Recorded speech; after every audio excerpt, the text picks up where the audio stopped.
Hello, Vivek. Good morning. Good morning, sir. Hello. Good morning, sir. Hello, Great, sir. sir. Good morning, sir. Good morning, sir. Good morning. Good morning, sir. Hello, sir. Prakash நல்லா இருக்காரா? பிரகாஷ். நல்லா இருக்கார் sir. He's doing fine. He's better.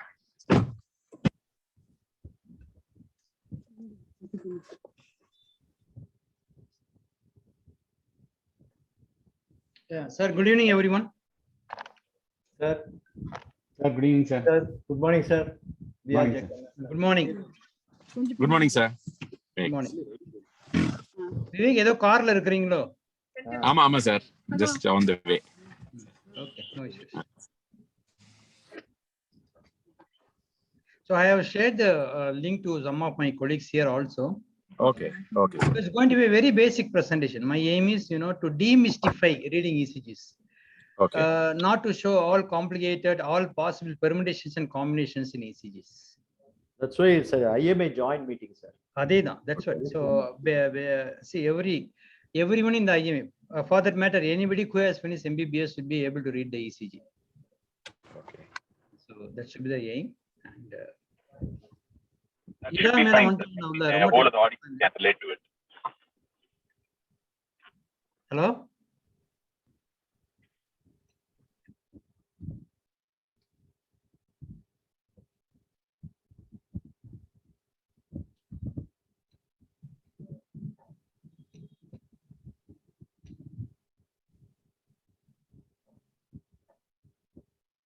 Audio meet touch. So, sir, I am here anyway. The moment you start, let me know. I am here. I'm just muting myself and I'll stay here. And I'll just do some other work. Okay, sir. Thank you.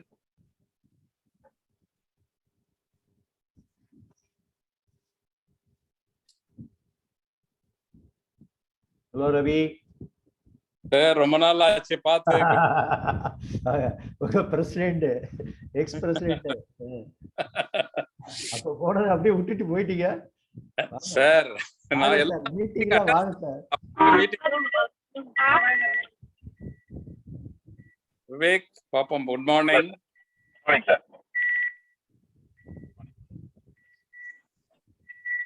Travel sir. Travelling.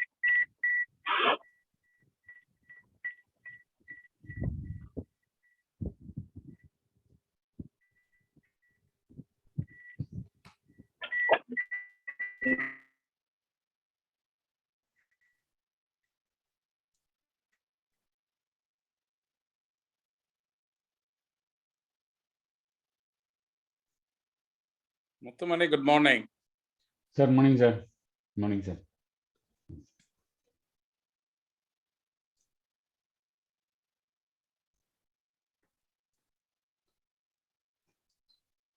இப்ப கோவிட்லாம் குறைஞ்சிருச்சுங்களா முத்துமணி?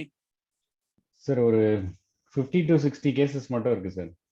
ஃபுல்லா கம்ப்ளீட்டா இதாகல sir. But cases நான் இருந்துட்டு இருக்கு sir. அப்படி எவ்வளவு நாளைக்கு screen பண்ணுங்கிறதான் ப்ராப்ளமா தெரியுதுங்க. சார் இன்னும் இந்த ஃபர்ஸ்ட் வேவ் இருந்த மாதிரி ஜீரோவாவே ஆகல சார்.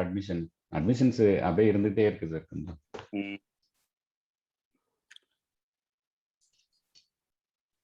மோஸ்ட்லி ரெஃபர்ட் கேஸா நீங்க பண்றது பாசிட்டிவ் கேசஸ்ங்களா எல்லாமே? சார் இங்க வந்து பண்றது கொஞ்சம் கம்மி தான் சார். எல்லாமே வெளியில அங்கங்க பண்ணிட்டு அந்த மாதிரி தான் இருக்கும் சார். இங்கேயும் 1 or 2 கேசஸ் வரும் சார் டெய்லி நமக்கு. ஆனா இது அதை விட மற்ற இடத்துல தான் நிறைய கேசஸ் வரும் சார்.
இன்னைக்கு நம்ம பார்க்க போற topic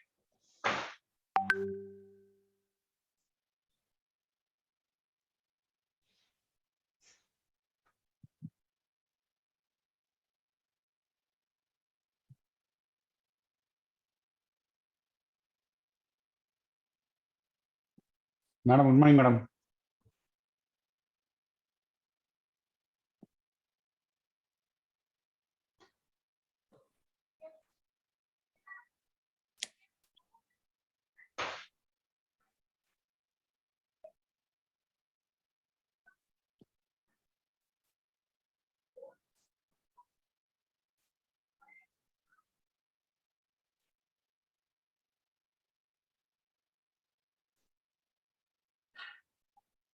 Muthumani sir, good evening. Good morning, sir. Good morning madam. Good morning madam. Good morning, sir. Good morning, madam. Good morning, Tamil. Good morning.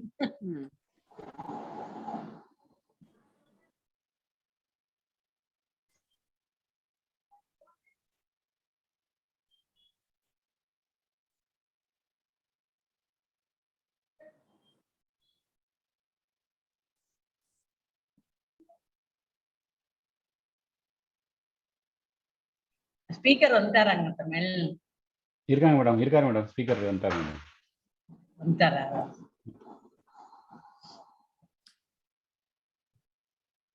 முத்துமணி சார் எப்படி சார் இருக்கு கேஸ்?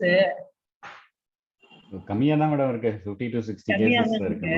ஆனா இந்த நம்ம ஃப்ளூ நிறைய இருக்குல்லங்க சார், நம்ம சீசனல் ஃப்ளூ. ஓபில அது நிறைய டெங்கு கேசஸும் கொஞ்சம் வருது மேடம். ஆனா ஃபீவர் கொஞ்சம் நிறைய வருது. கொஞ்சம் வந்துட்டு இருக்காங்க.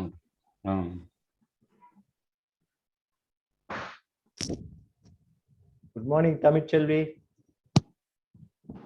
Good morning. Good morning.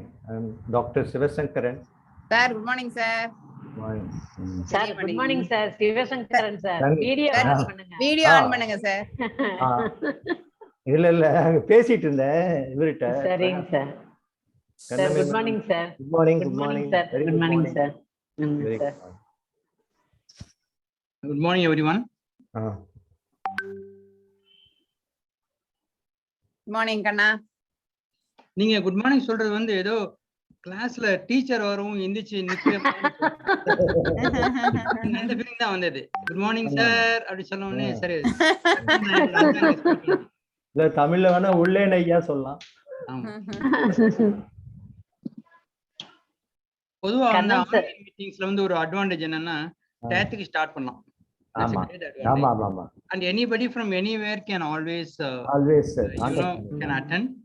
And even if they have some other reason, on பண்ணிட்டு அதை கொஞ்சம் கேட்டுக்கிட்டு இருக்கலாம். ஒரே நேரத்துல 2 ஒர்க் பண்ண முடியாதுன்னு சொன்னா கூட சில நேரம் அதுவும் வாய்ப்புகள் இருக்கு. இல்ல ஈவன் அதர்வைஸ் இவரு ரெக்கார்ட் பண்ணி வர அனுப்பிச்சிடுறாங்க வேற. பாத்துக்கலாம். So lots of advantages there.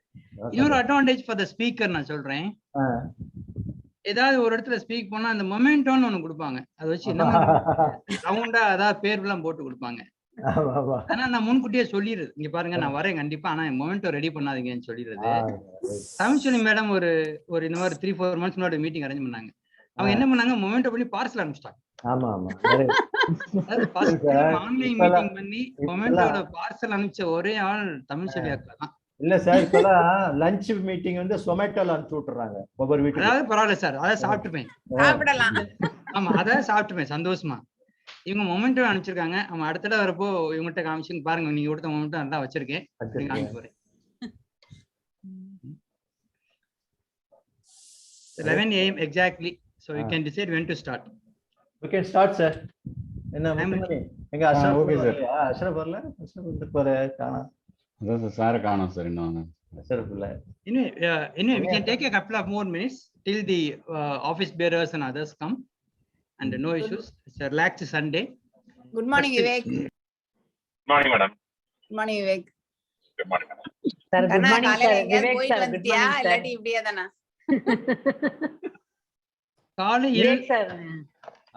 காலையில வந்து மலைக்கு மிதிவண்டி போக வேண்டும் என்று மதி சொல்லியது,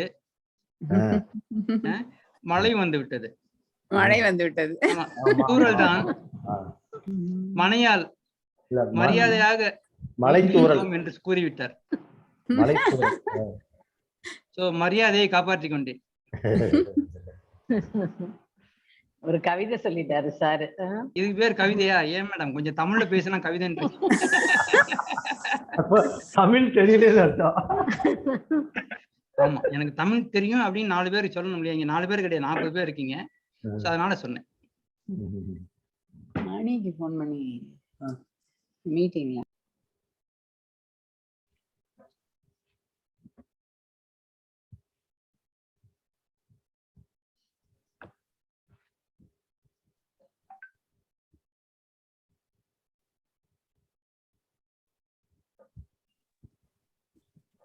சார் ஸ்டார்ட் பண்ணிடலாமா சார்? ஸ்டார்ட் பண்ணிடலாங்க சார். கரெக்டா இருக்கும். I am ready, sir. Please go ahead.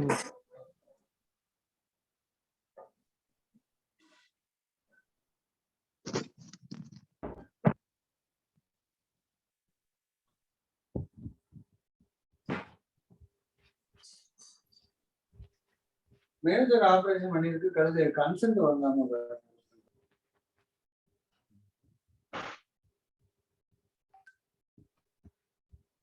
Good morning, everyone. I welcome everyone for this monthly API meeting. This is a combined meeting of IMA and API and the endowment lecture of Dr. M. Sundaram sir. And for this, we have the speaker, Dr. B.R.J. Kannan sir, the eminent cardiologist. And we'll start with the physician prayer. Dear Lord, thou great physician, I kneel before thee. Since every good and perfect gift must come from thee, I pray that you give skill to my hand, clear vision to my heart, and strength to my body. I pray that I will always realize that being a physician is a privilege and honor. With the simple faith of a child, I will rely on thee. Amen. I request the IMA Secretary, Dr. Tamilchelvi ma'am, for IMA prayer.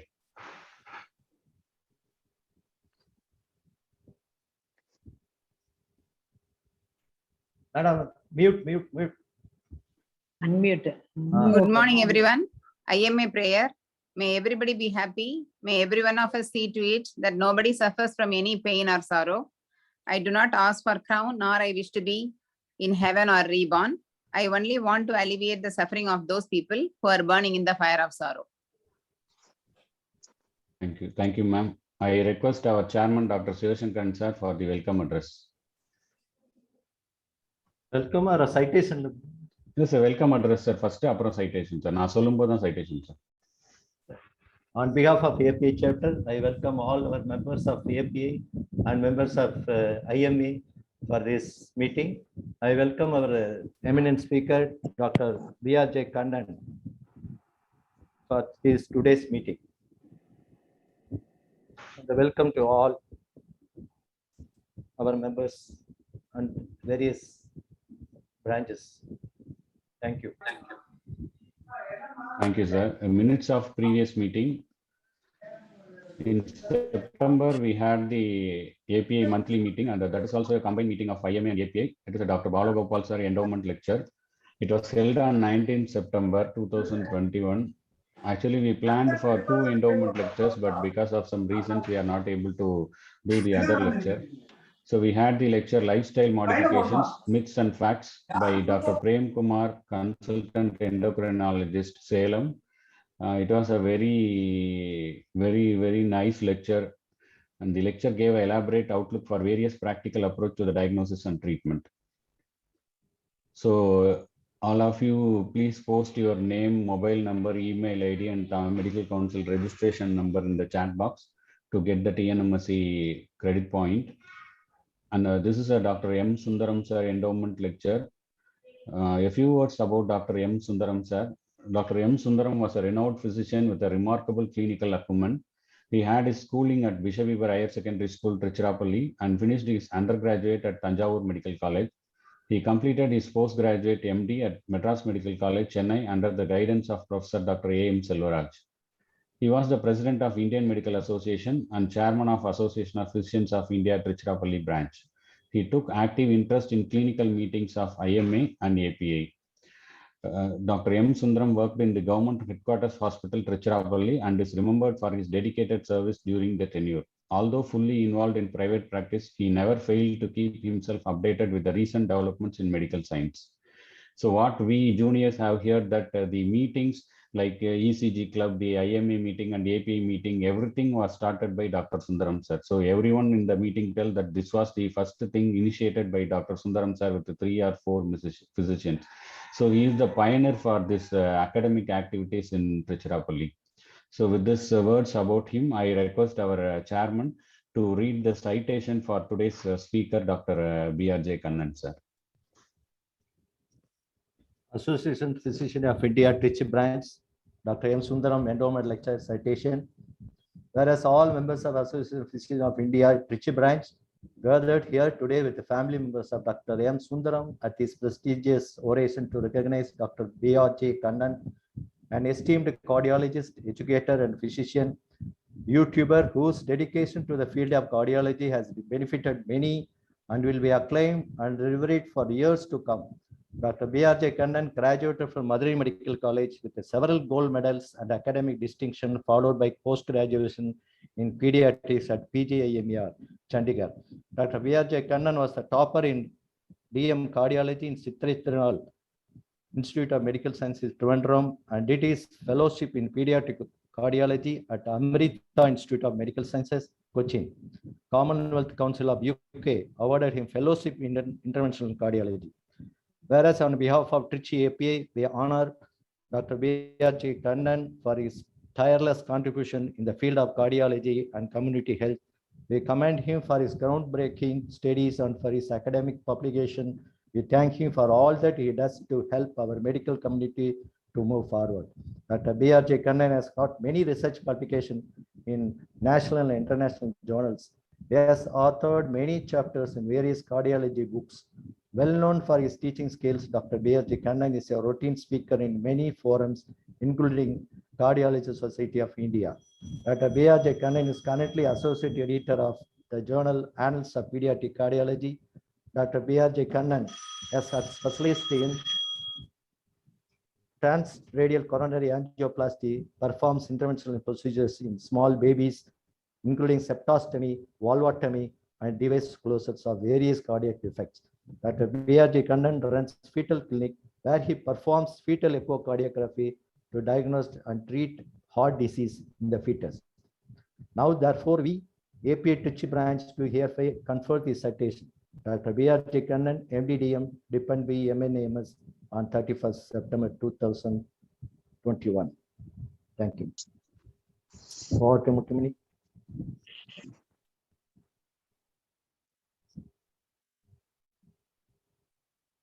Thank you, sir. I request Dr. B.R.J. Kannan sir to take over, sir.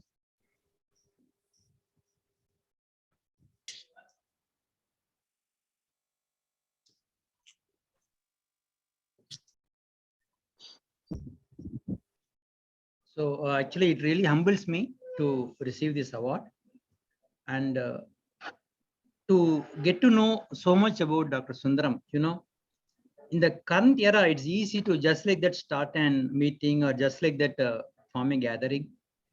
But in those days, to arrange those things with the sole aim of disseminating the science, it was really a great order. Is it the same Sundaram of father of Dr. Vivek Sundaram? Yes, sir. Yes, sir. Yes, sir. Oh, good, good. Okay, so my sincere thanks to Dr. Vivek Sundaram, and I think it's a great thing. The legacy should continue through him.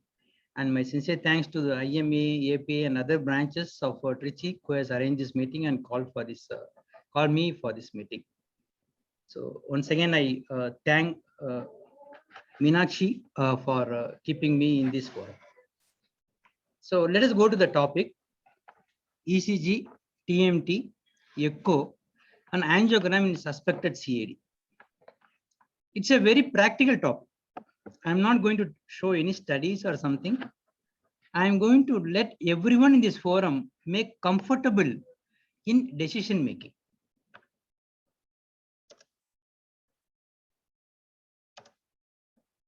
Okay. See, if you see the ECG, it is more than 100 years old, yet no other investigation can replace it. It's easy to record, it's low cost, it can be repeated for any number of times. Why ECG is not taken many a time? when a patient or when a person lands to a physician, he takes an ECG. But when a person goes to a general practitioner, or when a person goes to a ENT surgeon, or when a person goes to an obstetrics and gynecologist, the reason why ECG is not routinely taken is because doctors think it is too complicated to read the ECG. And for most of the symptoms, they always blame the last food what they have taken. If you keenly observe, when the urlakilang sapta, barota sapta. Registration number. I think somebody can mute the other participants, please. I'll wait. Sir, kindly requested to mute everybody, sir. Mute all the other participants, please. It's requested to mute everybody, sir. Please. And the ஒரே காலத்துல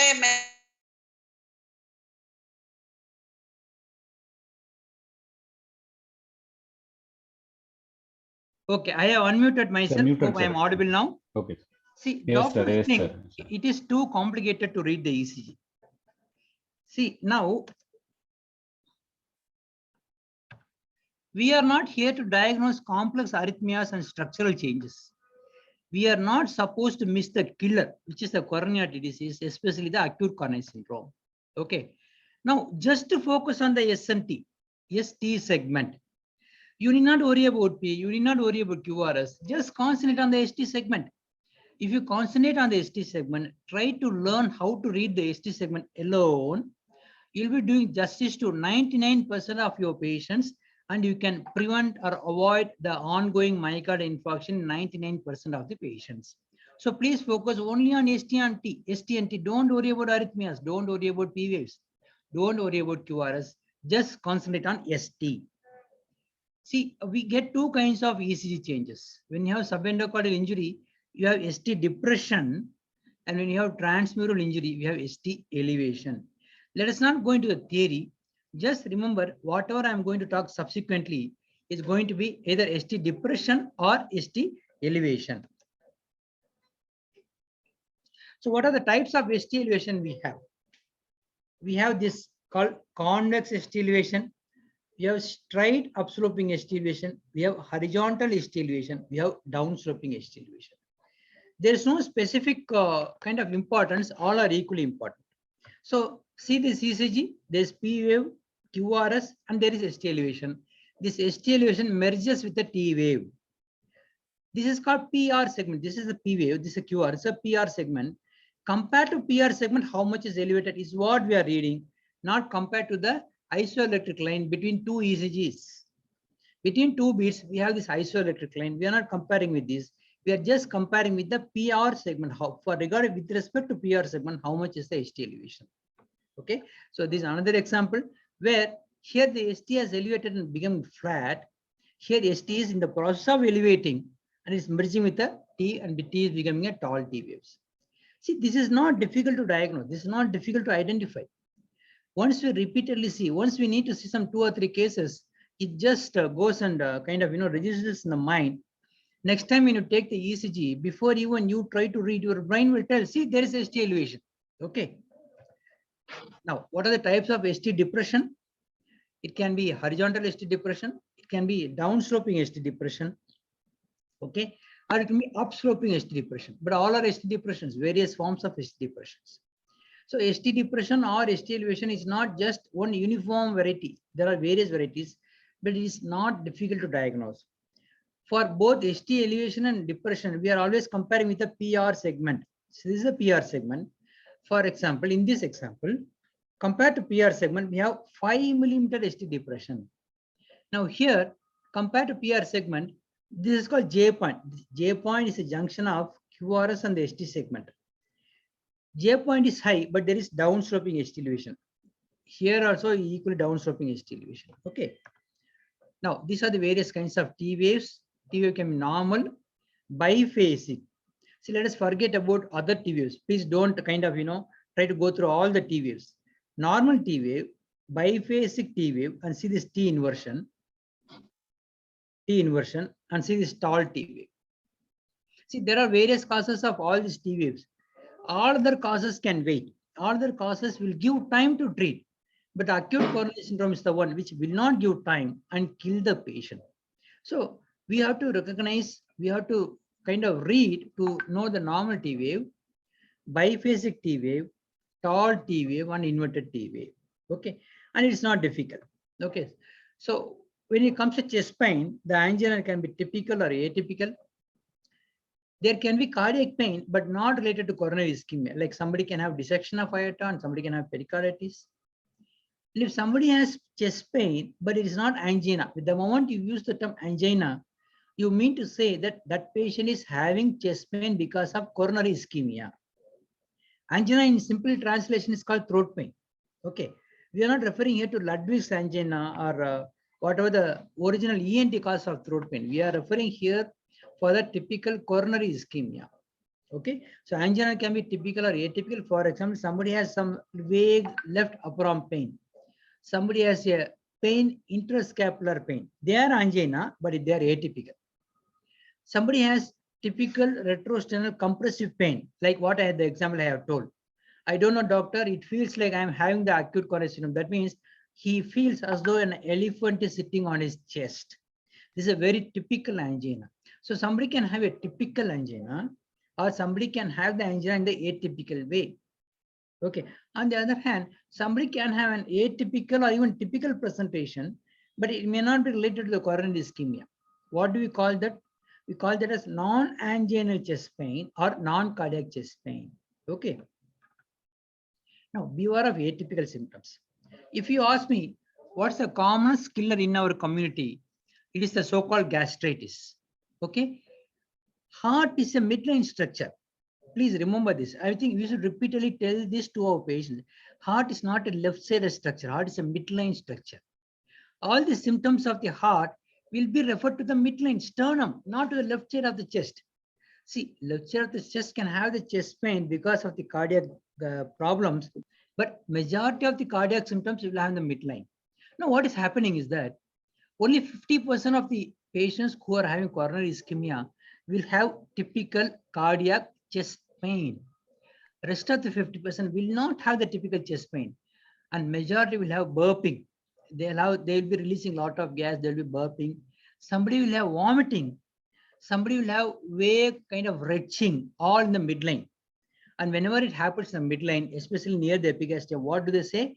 They say it's because of some kind of gastritis. So whenever there is burping and gas, whenever there is epigastric pain and vomiting, whenever there is a choking feel in any patient, kindly do not diagnose gastritis. Adho gastritis adho ulcer. This so-called word called gastritis and ulcer has killed so many patients. I can give a long list of patients who presented us late because they themselves diagnosed it as gastritis or ulcer, or their doctor told it's a simple gastritis. So, Sir, 1 minute, sir. Ellari mute pannirren, sir.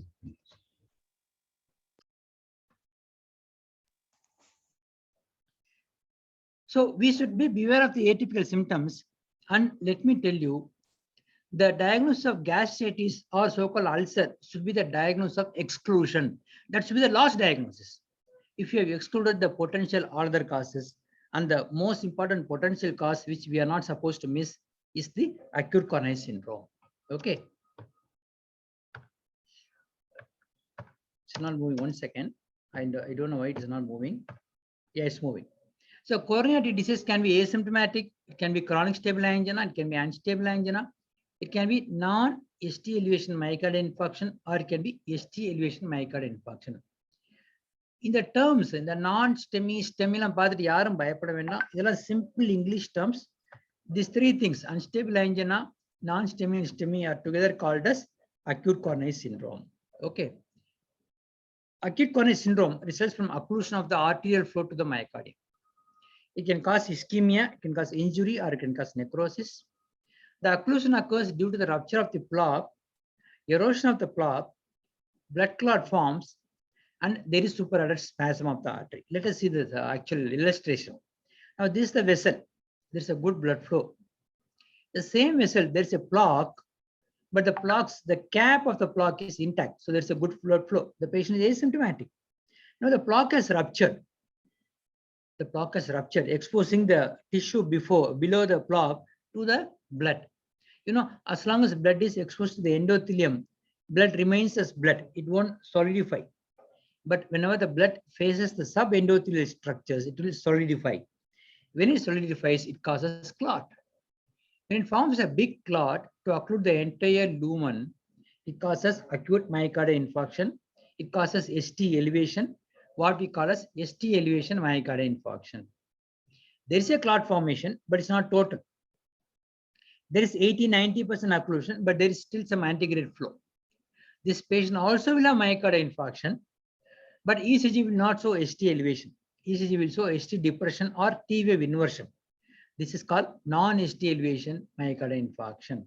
Okay, so the same thing I have shown here. This is an intact coronary, whereas this also intact. It's also normal. I mean, it's also coronary with atherosclerotic plaque, but the cap is intact. The cap is intact. Whereas here the cap is intact and ruptured, and the ruptured cap is going to cause clot. Formation of clot is going to develop all kinds of whatever I said. So to simple terms, somebody comes with angina or angina-like symptoms, what we call as atypical angina, and we are taking an ECG. When the ECG shows ST elevation, it's very straightforward. It's an ST elevation myocardial infarction, and we are going to treat according to the protocol for ST elevation myocardial infarction. On the other hand, our ECG is showing ST depression or T inversion. Now, here there are two varieties, two ways we can split the patients who are having this ST depression or T inversion. Is there ongoing myocardial necrosis? If there is ongoing myocardial necrosis, then we call this as non-ST elevation myocardial infarction. If there is no ongoing myocardial necrosis, then it is simple unstable angina. How do you diagnose this? We do an enzyme test called troponin T, troponin I or troponin T. If cardiac troponin is increased, that means there is ongoing myocardial injury or myocardial death. That is called non-STEMI.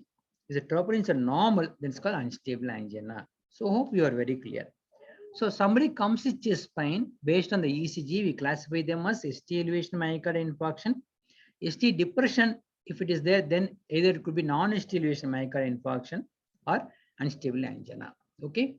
Now, before I go to the actual case examples, let us also learn this. We have 12-lead ECG. Okay. Whenever we ask for the ECG, we'll ask for a 12-lead ECG. V1 and V2, they are called septal leads. V3 and V4 are called anterior leads.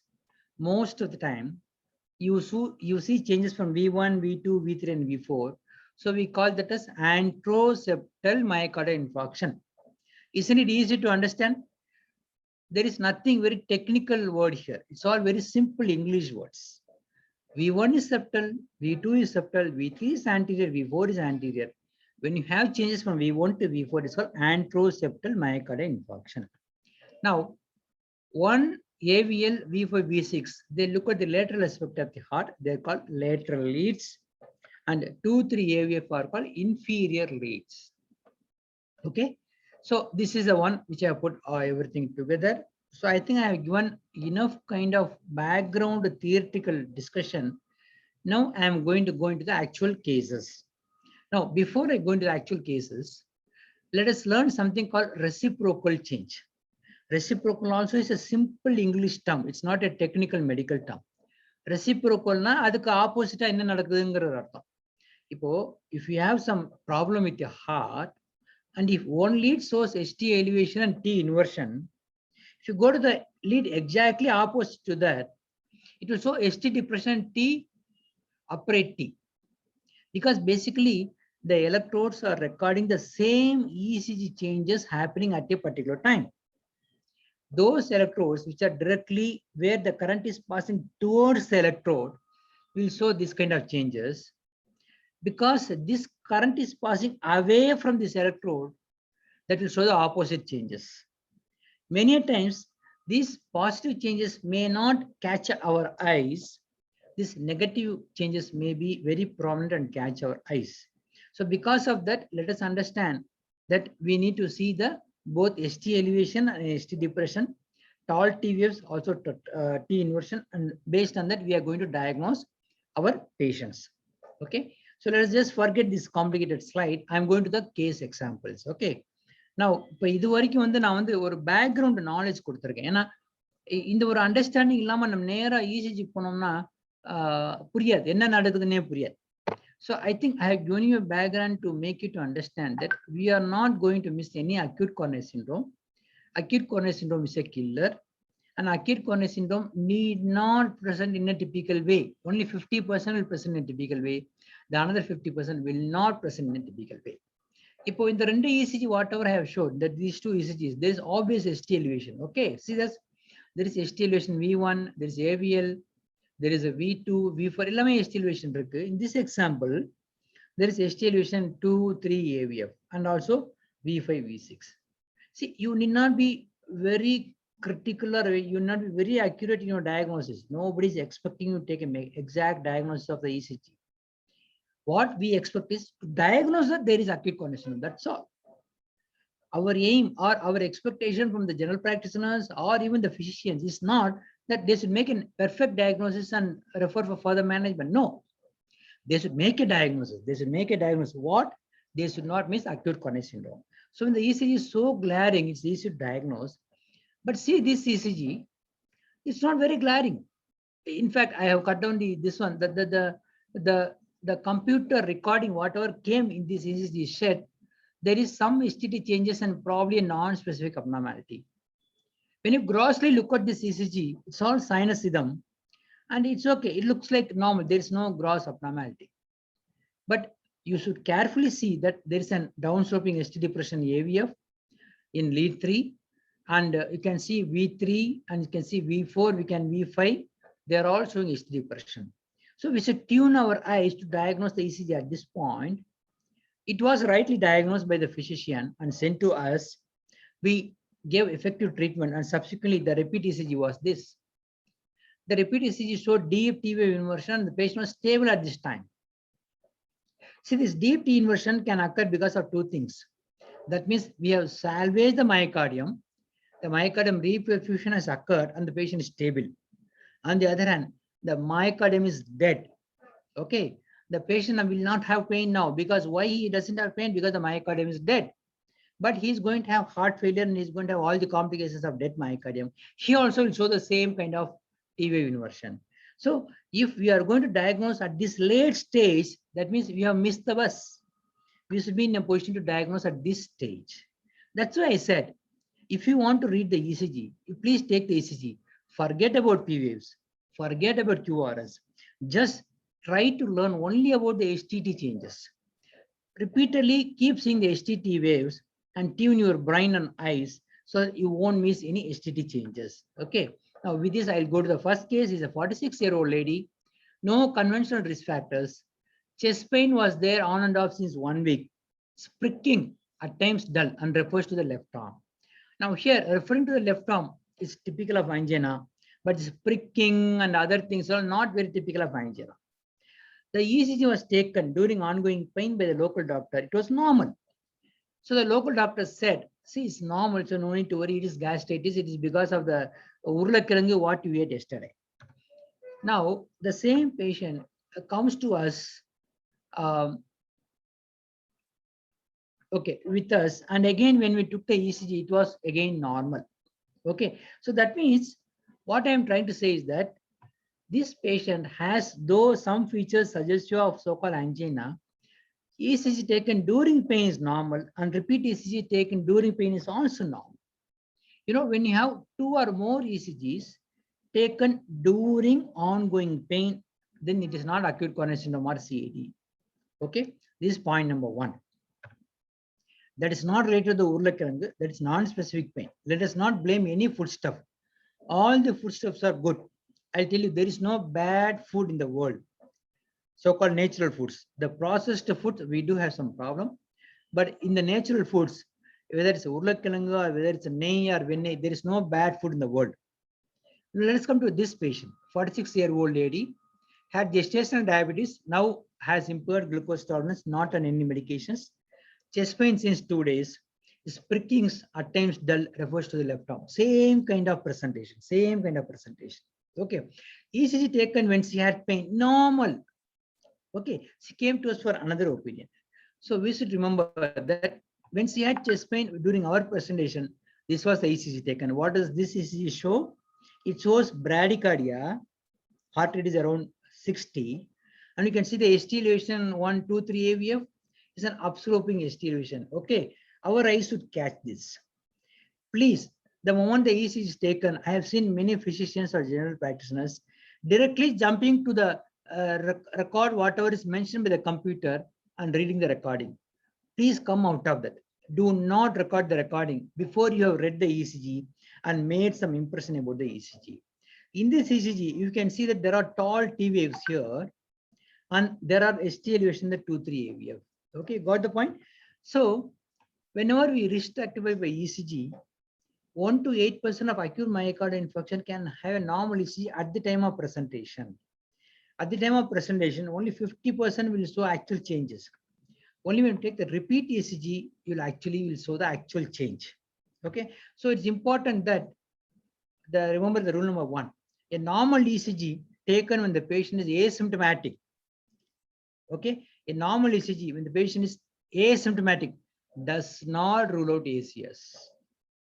Okay, that means you would have, on the other hand, if you take a normal ECGs when the patient is symptomatic, it rules out ACS. You have a neighbor who says repeated chest pain, but whenever the chest pain is there, you have taken ECG some 5 times. Every time it is normal. It's very less likely that he is having any kind of coronary artery disease. On the other hand, the first ECG, second ECG is normal, but third ECG during chest pain shows STD changes. He's going to have definite some kind of coronary artery disease. So let us remember this rule. A normal ECG taken when the patient is asymptomatic does not rule out acute coronary syndrome. அதாவது உங்க neighbour R உங்களோட patient வந்து ஆஃபீஸ்ல work பண்ணிட்டு இருந்திருப்பார், he had a chest pain. So he immediately remembers you. Sir வந்து பார்க்கலாமா, வாங்க சார் சொல்லிட்டீங்க. உங்க ஹாஸ்பிட்டல் வராரு. ஹாஸ்பிட்டல் வர சமயத்துல இப்ப வழியே கிடையாது. இப்போ ECG எடுக்கிறீங்க நார்மல். உடனே சந்தோஷமா அவரை ரீஅஷ்யூர் பண்ணவே முடியாது. இல்லை சார் ECG நார்மலா தான் இருக்கு, நீங்க தான் பயந்துட்டீங்க, ஏதோ கேஸ்ட்ரைட்டிஸா இருக்கும். தயவு செஞ்சு இந்த வேர்ட் யூஸ் பண்ண வேண்டாம். A normal ECG taken when the patient is asymptomatic does not rule ACS. On the other hand, normal ECG is taken when the patient is symptomatic, rules out ACS. Okay. Now this is case 3, 36-year-old smoker, bloating and excessive burping, presented to the physician, ECG nothing significant. He received PPI and antacids, and this is the ECG. And if you read what is given up, it says as normal ECG, isn't it? So the ECG upper one says it's a kind of normal sinus rhythm, otherwise normal ECG. And if you carefully see, there are T inversions in lead 3, there are T inversions in AVF, and lead 2 is flat. It's okay. So the patient just was reassured and he came to us. And when we kind of repeated the ECG, there is T inversion deepening, and there is the T which was flat has become difficult, significant T inversion. But read what the computer says. The computer says it's a normal ECG. Okay, that's why I said, please do not remember that, do not kind of rely upon the computer.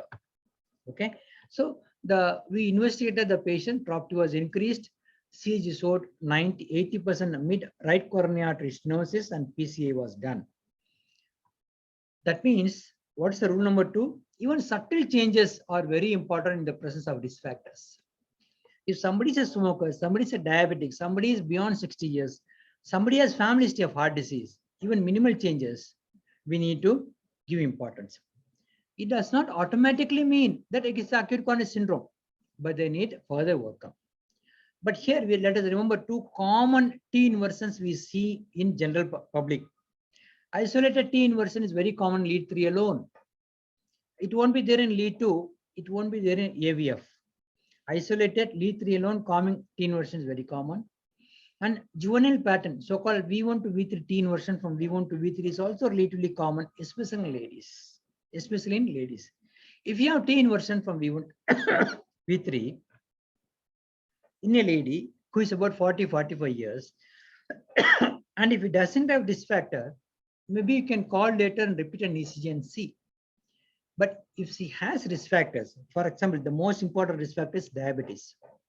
Why do I say that the most important risk factor is diabetes? Is that we all know that the women are protected till the time of menstruation, till the menstrual cycle is going on, they are protected from CAD as compared to men. But when a female becomes diabetic, this protective factor is taken off. In fact, a diabetic female has a higher chance of developing acute coronary syndrome and myocardial infarction than an equivalent aged diabetic man. You got my point? That means diabetes not only removes the protective factor of the females, even if they are menstruating, they're increasing the risk of myocardial infarction. So if a 46-year-old lady, menstruating lady who is having, she says, I'm having a mild sugar, mild IGT, I'm not on any drugs, but ECG is showing V1 to V3 ST depression, please investigate further. I'm not saying that she is going to have acute coronary syndrome, but we should investigate further. Okay. Now let's come to case 4. It's a 54-year-old man, under COVID. He complained of vague chest pain. ECG was taken when he had symptoms, and this is the ECG. You can see a lot of ST depression, 1, AVL, V5, V6 is ended. Now, when they came to us, these were the changes. Tall T waves, ST depression, T inversion, 1, AVL, V5, V6. And I repeated the ECG 2-3 times. All were showing the same changes. That means when all repeat ECGs show the same changes, his all repeat ECGs showed same changes. His cardiac enzymes were normal. We didn't take chance. We investigated, but cardiac enzymes were normal. And this was not in case of acute coronary syndrome. That means when somebody has a pre-existing ECG change, which we do not know, that ECG change is going to present in all subsequent ECG also. And if cardiac enzymes and others are normal, generally it's a benign phenomena in spite of lot of ECG changes, so-called lot of ECG changes. Now let's come to this case, a 60-year-old diabetic, atypical pain, but he says it's annoying him. ECG was taken during pain normal at the local clinic. See this ECG, nobody will diagnose anything unusual in this ECG. It's a normal, perfectly normal ECG. But only issue was that the physician said that ECG is normal, don't worry. Let us not use the word called don't worry. ECG is as of now normal. You are having a chest pain. Let us wait and watch. So that physician repeated an ECG after half an hour. See what has occurred. Can you kind of see the biphasic T wave here? Can you see the biphasic T wave here? Can you see the biphasic T wave here? That T is becoming positive and then negative. It's very subtle change, but our eyes should be tuned to diagnose this. Okay, this ECG is totally normal. Half an hour later, this ECG becomes like this. These are all very so-called labile changes. Okay, let us see this example. 34-year-old man, smoker, came to Madurai for a workup for infertility. Wife was admitted under evaluation, but he noted that he went for a walking and he had dyspnea and a kind of fast walking. So he came to us. This is the ECG. Not came to us, he presented to the local physician. The local physician has taken the ECG. See that, can you see the biphasic T wave? Can you see the biphasic T wave? Can you see the T inversion? It's not easy to miss, or it's also easy to miss unless you don't look for it. As I said, please take the ECG, look only for STT changes. Now, that physician promptly recognized the ECG changes, but however, he reassured the man saying that they were mild changes. எங்க professor doctor என் காசராஜன் இருந்தார், நிறைய பேருக்கு தெரியும். ரொம்ப ரொம்ப very good clinician இருக்கிறார் sir. வந்து இப்ப சென்னையில இருக்காங்க, மதுரையில கிடையாது. அவர் வந்து ரொம்ப பிராக்டிக்கலான பாயிண்ட்ஸ் தான் சொல்லுவார். இப்ப காசஸ் ஆஃப் மைட்ரல் ஸ்டெனோசிஸ் அப்படின்னு ஆரம்பிப்பார். Point number 1 rheumatic heart disease, point number 2 rheumatic heart disease, point number 3 rheumatic heart disease. அது மாதிரி சொல்லவே மாட்டார். அந்த மாதிரி ஒரு அருமையான கிளினிஷியன் சார். சொல்லுவாங்க, is there something called mild pregnancy? Pregnancy na pregnancy thane, adane mild pregnancy. So these are like that. So never utter this word called mild changes. So though the patient was happy there, the symptom persisted and repeat ECG was done at our hospital. So I sent him for the ECG. ECG pantu vaangante. So this is the ECG. Okay, ECG is normal. This is totally normal. So this patient reported, came to me and said, very happy, sir, it has come as normal, sir. So I compared the previous ECG and said, you have to undergo angiogram. And he was shocked. Okay. and CAG showed severe LAD disease. Severe LAD disease. So what I am trying to say is that this term called labile changes, அதாவது ஒரு இடத்துல இருக்கு இன்னொரு இடத்துல இல்ல அப்படின்னா that's very dangerous. எல்லா இசிஜிலையும் ஒரே மாதிரி இருந்துட்டே இருக்குன்னா it's not that dangerous. It's less dangerous or non-dangerous. Okay.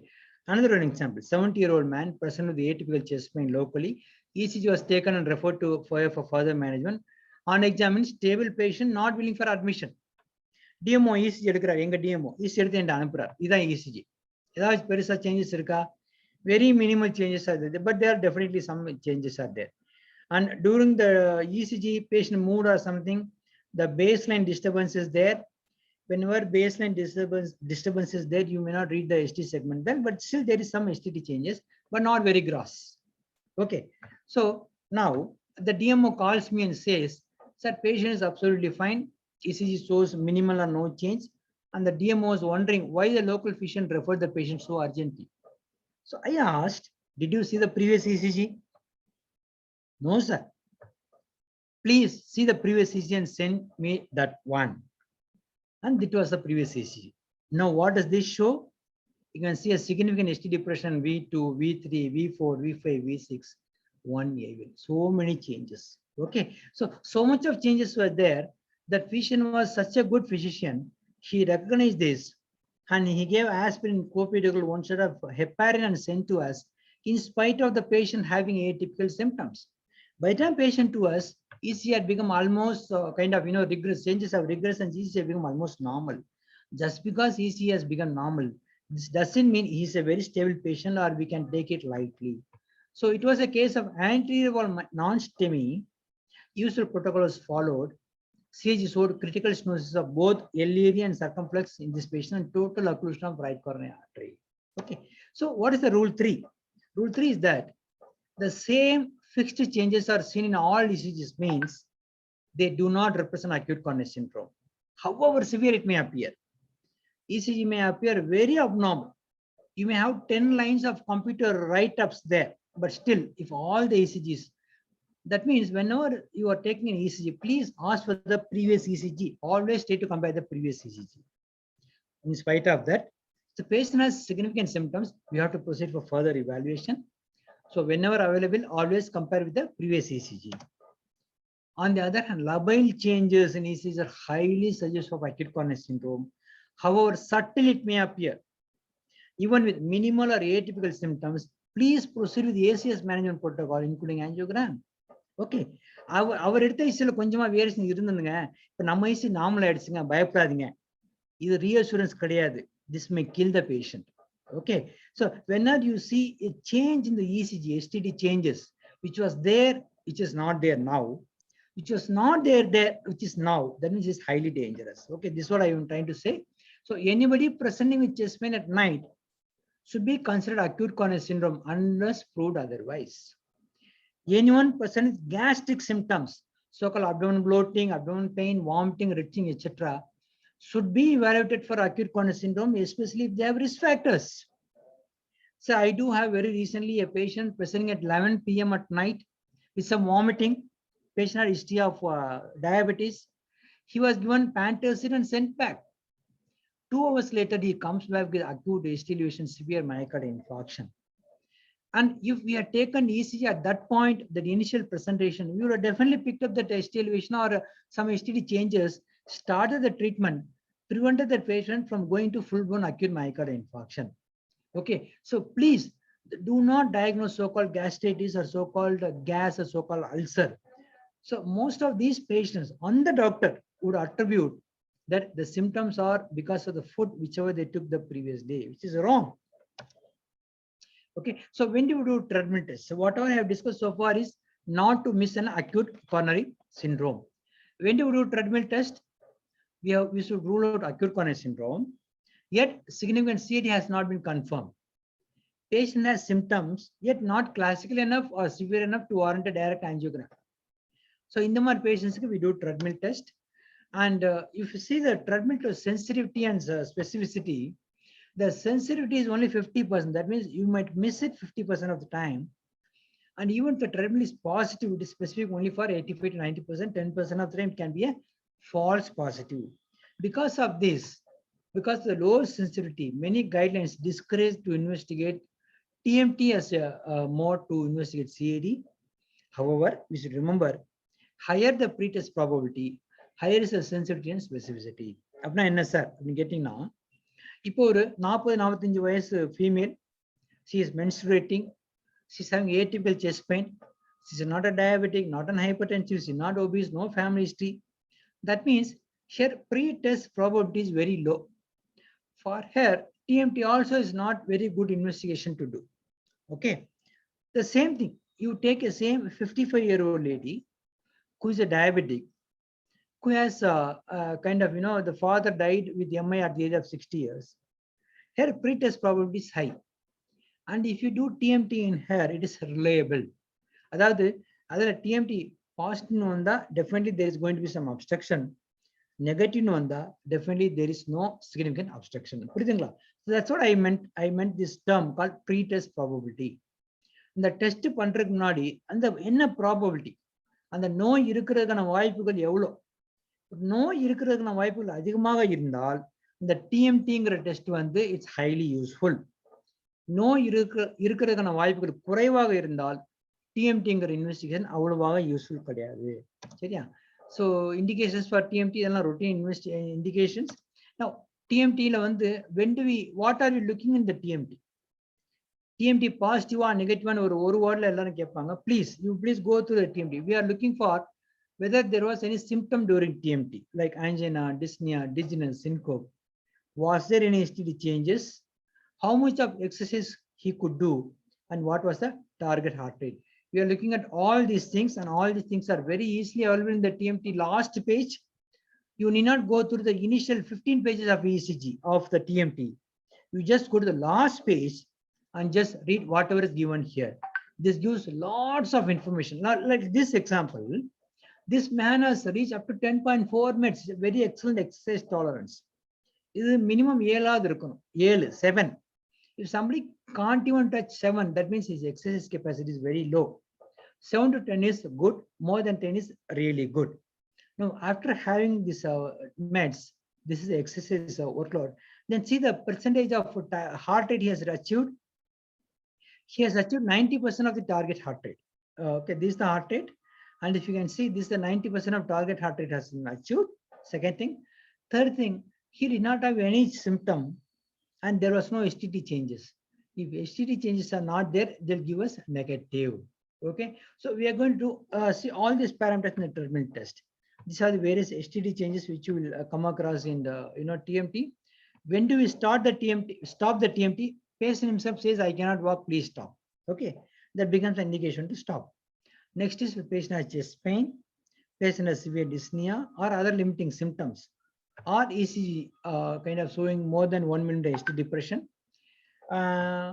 When these things are there, we call that TMT is positive. And once the TMT is positive, depending on the previous indication, depending on the comparison or as I said, pretest probability, we should give the importance. Okay, so this is the indication of TMT. Now let us come to this case. 66-year-old lady, diabetic. The diabetic போட்டு bracket uncontrolled பண்றதே வந்து I don't agree, because diabetic போட்டாலே uncontrolled தான், 80% are uncontrolled. எதுக்கு நம்ம தேவையில்லாம uncontrolled போடுறோம்னு தெரியல. நிறைய பிரசன்டேஷன்ல போடுறாங்க, நானும் போட்டுக்கிட்டு இருக்கேன். diabetic அப்படின்னா uncontrolled. Controlled are not bracket control அப்படின்னு போட்டுக்கோம். ஏன்னா 20% தான் control or 15% are control. By control I mean HbA1c is less than 7%. Okay, so இதை நீங்க ஜோக்கா எடுத்துக்கலாம், சீரியஸாவும் எடுத்துக்கலாம், but that's the actual fact. This lady underwent mastoidal checkup. Echo was normal. TMT was negative at 9 meds. சரிங்களா? Now 20 days later, she got admitted with massive anterior myocardial infarction. See that? See this? Echo was normal, TMT was negative, uncontrolled diabetics. 20 days later, she was admitted with massive anterior myocardial infarction. Patient and the relatives were very unhappy that the mastoidal checkup did not predict that. So it's a problem, TMT is a problem. So rule number 4, if TMT is normal, we should not reassure the patient that everything is normal. You should say that TMT is normal today. It depends on how well you control your risk factors to maintain it as normal. Inform the patient that the risk of acute coronary syndrome persists in him or in her as long as there are uncontrolled risk factors, and it has no relation with the treadmill test. So can treadmill test predict the acute coronary syndrome? The answer is no. It will simply tell the presence or absence of hemodynamically significant coronary artery stenosis at the time of testing. Most of the time, it is done for stable CAD, which we call as now currently chronic coronary syndrome. Acute coronary syndrome depends on how well we control the risk factors. Okay. Now, what is the role of echo? Echo gives us the structural changes in the heart. It gives us LV size, wall motion abnormality, LV function, valvular lesions, presence or absence of clots, pericardial effusion, all these things we see. However, it cannot rule in or it cannot rule out a suspected CAD. உங்களுக்கு வந்து ஒருத்தர் வந்து coronary artery disease இருக்கு, ஒரு அக்யூட்டா black இருக்குன்னா echo refer பண்றதுல அர்த்தமே கிடையாது. அது கன்ஃபார்மும் பண்ணாது, ரூல் அவுட்டும் பண்ணாது. ஆன் தி அதர் ஹேண்ட் ஒருத்தர் எக்கோ எடுத்திருக்காரு ஒரு 1 month முன்னாடி, எக்கோ இஸ் டோட்டலி நார்மல். இப்போ அதே கார்டியாலஜிஸ்ட் இப்போ எக்கோ எடுக்கிறார். இப்போ ஏன் echo கண்டுச்சிங்கன்னா he has some vague chest pain, some non-specific EC changes. இப்போ வந்து there is a new onset regional wall motion abnormality.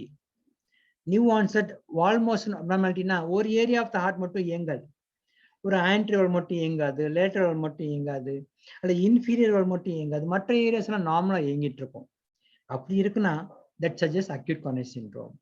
Okay, அதாவது நம்ம வந்து ஒரு நியூ ஆன்செட் வால் மோஷன் அப்னார்மாலிட்டி டயக்னோஸ் பண்ணோம்னா அதுக்கு முன்னாடி ஒரு எக்கோ எடுத்து நார்மல்னு சொல்லியிருக்கணும்.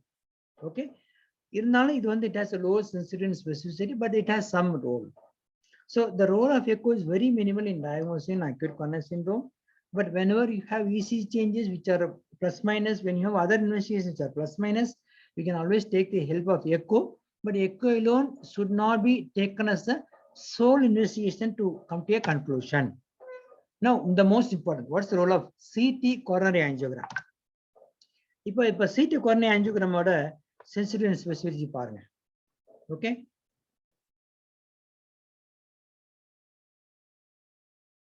Now, CT coronary artery angiogram has a sensitivity of 95 to 99%. That means it is not going to miss. It's going to tell us almost all cases. But specificity in பார்க்கறச்ச 60 இருந்து 80 வரைக்கும் தான். அதாவது அதுல ஒரு 90% ஸ்னோசிஸ் இருந்தா 90% இருக்குன்னு அவசியம் கிடையாது. 50% ஆவோ 40% ஆவோ இருக்கலாம். அதுல ஒரு 30% காமிச்சதுன்னா 30% தான் எடுத்துக்க முடியாது. அது 80% ஆவும் 90% ஆவும் இருக்கலாம். இதான் அதோட ப்ராப்ளம். ஸோ சிடி கொரோனரி ஆஞ்சியோட ப்ராப்ளம் என்னன்னா அதுல டிசீஸ் இருக்கா இல்லையான்னு சொல்றதுக்கு அது வந்து ஒரு எக்ஸலண்டான ஒரு இன்வெஸ்டிகேஷன். சார் நீங்க சொல்லுங்க சிஏடி இருக்கா இல்லையா இவருக்கு? எஸ், சிஏடி இருக்கா இல்லையான்னு சொல்றதுக்கு ஒரு excellent investigation. So it's highly sensitive. ஆனா சிஏடி இருக்கு, எத்தனை பெர்சன்ட், எத்தனை ப்ராப்ளம், எங்கெல்லாம் என்ன பண்ணணுங்கிற கரெக்டா சொல்ல முடியுமா? சொல்ல முடிவதில்லை. அதான் அதோட ப்ராப்ளம். ஓகே, ஸோ இதை மனசுல வச்சுட்டு let us go to the further slides. Okay, now CT coronary angiogram has a high negative predictive value. What do we mean by high negative predictive value? If it is normal, that means most probably that person does not have a coronary lesion. If it is abnormal, that means conventional angiogram has to be done to confirm the extent and severity of the disease. Okay, now இதை வந்து நான் ஒரு ரெண்டு எக்ஸாம்பிள்ஸ்ல சொல்றேன் நான். Okay, so 54-year-old male, diabetic and hypertensive. It's a vague, non-specific chest pain. Is persisting despite optimal medical treatment. BP நல்லா control பண்ணீங்க, sugar எவ்வளோ கண்ட்ரோல்டா இருக்கு, ஒரு 2 ஆன்டி ஆஞ்சினஸ் இருக்கிறாரு, ஆஸ்பிரின், குளோபிரில் எல்லாமே கொடுத்துட்டீங்க. எல்லாம் கொடுத்துமே அவர் பெயின் சொல்லிட்டே இருக்கிறார். ECG and echo normal. Okay, he can't do treadmill test. இப்போ இவருக்கு என்ன பண்ணணும்? நம்ம சிடி ஆஞ்சியோகிராம் பண்ணணுமா அல்லது ரெகுலர் இன்வேசிவ் ஆஞ்சியோகிராம் பண்ணணுமா அப்படின்னு கேட்டீங்கன்னா இவருக்கு வந்து he should be a case of for regular angiogram. He is not a case of CT angiogram. Okay, his probability of having CAD is high because of the age, because of the diabetes and things like that. Because his probability of CAD is high, we should recommend regular invasive angiogram. Okay, so rule number 5 is that if you think that the probability of CAD is high, advise him for invasive angiogram. This is, we want to rule in the diagnosis. If you think the probability of CAD is low, But you want to confirm that. ஒரு உதாரணம் சொல்லட்டா, அதே உதாரணமே எடுத்துப்போம். ஒரு 45-year-old lady வராங்க, ரிப்பீட்டடா chest pain சொல்றாங்க, not very typical. ECGல கொஞ்சம் T inversion V1 to V3 இருக்கு. உங்க மனசுக்கு படுது இது ஒன்றும் சிடியே கிடையாது அப்படின்ட்டு. இருந்தாலும் அடிச்சு பேச முடியல, உங்களுக்கு ஒண்ணும் இல்லைன்ட்டு. அது சிடியா இருக்கலாமாங்கிறதுக்காக உங்க முன்னாடி உங்களை ரெஃபர், இதுக்கு முன்னாடி ஒரு 2 டாக்டர்ஸ் பார்த்துருக்காங்க. அவங்க ஆஸ்பிரின், கோபிலோல், அட்ரோஸ்டாட்டின், பீட்டா பிளாக்கர், ஐசாடில் நிறைய மெடிசன் அவங்க எடுத்துட்டு இருக்காங்க. அந்த நிறைய மெடிசன் எடுத்துமே வழி இருந்துட்டு இருக்கு அவங்களுக்கு. Now you should have a real guts to stop the medicine இல்லையா? உங்களுக்கு ஒண்ணுமே கிடையாது, நிப்பாட்டுமா, எப்படி சொல்ல முடியும்? கன்ஃபார்ம் பண்ணணும். எப்படி கன்ஃபார்ம் பண்ணா? இந்த லேடி வந்து 45-year-old lady, menstruating, no other risk factors, she stands a very low risk for CAD, isn't it? அவங்களுக்கு சிடி ஆஞ்சியோகிராம் பண்ணலாம். சிடி ஆஞ்சியோகிராம் நார்மல்னு வரும். நார்மல் வந்துச்சுன்னா இங்க பாருங்க, அவங்க நார்மல்னு சொல்லிட்டு அந்த மெடிசின்ஸ் எல்லாமே டோட்டலா நிப்பாட்டிடலாம். So CT angiogram is to rule out CAD, whereas invasive angiogram is for ruling in CAD. Please remember that. Okay. So when you have definite kind of, you have mentally made up your mind that this patient is going to have CAD, you want to confirm it and you want to plan for subsequent investigation or subsequent treatment, then invasive angiogram. So whenever you want to rule in, it's invasive angiogram. Whenever you want to rule out, it is for the CT coronary angiogram. Hope I am very clear whatever I said. So the messages of my talk is that tune your eyes to look at the STT segment. Please don't worry about ECG. It's an extremely simple investigation. Tune your eyes to look at STT changes. ECG is an invaluable tool. A single ECG does not rule out CAD. If you have taken an ECG at least a gap of 1 hour, definitely that gives more information than a single ECG. Multiple ECGs needed depending on the clinical situation. Labile changes are very dangerous. TMT is mainly useful in stable coronary artery disease and does not predict the acute coronary syndrome. I have seen many anesthetists asking for treadmill tests. Many anesthetists giving a lot of importance to those ECG changes, but they will not predict the acute coronary event which is going to happen while the surgery is being done or in the post-operative period. Okay, that the anesthetist should know, and hence for all patients who are predisposed to have CAD, they should give equal importance and try to follow up rather than kind of, getting reassured by a normal TMT or whatever it is. Okay. Now, judicious use of CT or invasive coronary angiography should be done depending on the clinical situation. Okay. So thank you very much for the patient listening. Thank you. Thank you, sir. Thank you, sir. That was an excellent lecture, sir. Sir, one doubt, sir. You said an ongoing chest pain, ECG normal. At what time we have to repeat ECG, sir? We have to after. Yeah, minimum of half an hour gap. Okay. If a minimum of half an hour gap, the repeat ECG is also normal. Very, very less likely. ECG is a very sensitive tool in the presence of acute coronary syndrome. First ECG may be normal, but the second ECG is also normal. Very less likely that pain is not coronary pain. Of course, if there are risk factors like he's a smoker, diabetic, don't stop just with second ECG. Take a troponin T also. But there is a caveat. Suppose somebody says he has a chest pain from 6 a.m. He has come to you at 8 a.m. And if you do troponin, it's going to be normal. So what you should do is just please wait for another 2-3 hours. I cannot discharge you. I'm not very happy. Why? Because the troponin T elevation needs at least 4 to 5 hours from the onset of chest pain. He came with a history of chest pain from 8 a.m. He has come to you at 10 a.m. You should make him to sit till 12 o'clock and 1 o'clock. Repeat an ECG. Do a troponin T. Now, if troponin T is normal and ECG is normal, though he is a diabetic, hypertensive, and smoker, he is not having acute coronary syndrome. Got my point? So a person cannot have an acute coronary syndrome with the ongoing chest pain, with the ECG, and with normal troponin T. So this is how we will risk stratify. Okay. Okay. Sir, what about coronary calcium score, sir? Okay. See, coronary calcium score is one of the investigative tool to diagnose the presence of CAD. But I'm not kind of very fan of that, because suppose, imagine a person A who is a diabetic and smoker. He has a high likelihood of CAD, and you send him for CT coronary scoring CT. CT coronary score comes normal, what will happen? It will reassure him that he is not having CAD. No. Presence of coronary calcium means there is significant CAD. Absence of coronary calcium does not mean there is no significant CAD. Moreover, he might have another MI on the next day. Okay. So it all boils down to your risk factor management. It's all boils down to how aggressively you manage the risk factors. If you're aggressively managing the risk factors, then all these investigations are redundant. Why do you want to confirm something which you do not know, or which you don't? I mean, in spite of confirming and not confirming, it's not going to make any change in your treatment pattern. So coronary calcium score, if it is done and if it is high, that becomes a good kind of, you can patient please பயமுறுத்தி நம்ம சொல்ற அட்வைஸை கேட்க சொல்றதுக்கு உதவியா இருக்குமே ஒழிய negative coronary calcium score will not reassure us with anything. TMT மாதிரி தான். Okay. Sir, one question in the chat box, sir. How to diagnose microvascular angina? அதாவது patient has angina. Okay, அது typical chest pain. நடந்தா எனக்கு நெஞ்சுவலி வருது sir. நிப்பாட்டம்னா போயிடுது sir. So it's very typical of angina இல்லையா? ரெஸ்ட் angina விட நான் கொஞ்ச நேரம் சைக்கிள்ல போவேன் சார், ஒரு 2 கிலோமீட்டர் போவேன் சார், வலி வந்துடும், ஒரு 2 நிமிஷம் நிற்பேன், அப்புறம் மறுபடியும் போயிடலாம் sir. These are very classical examples of angina. That means clinically we have kind of diagnosed angina. Now you do treadmill test, that's positive. You do coronary angiogram, that is normal. அதாவது coronary angiogram normalனா epicardial coronary arteries are normal. ஆனா அவருக்கு கிளினிக்கலாவும் angina இருக்கு, treadmill test நம்ம வந்து ischemia document பண்ணியிருக்கிறோம். இந்த நாம கண்டிஷன்ல we will diagnose this as microvascular angina.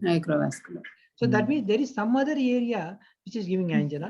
Microvascular angina generally give excellent result with medications alone, and most of them have a good prognosis. Okay. Sir, one more question in the chat box, sir.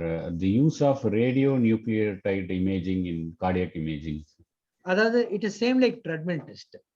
இப்போ treadmill test யாரால பண்ண முடியும்? ஓரளவு நடக்கணும் இல்லையா? இப்போ வந்து ஒருத்தர் நடக்க ஆரம்பிக்கிறாரு, ஒரு 2 minutes 3 minutesல நடக்க முடியாம உட்கார்ந்தானா அந்த treadmill test வேஸ்ட் ஆயிடும். What we expect is somebody should have crossed at least 7 meds.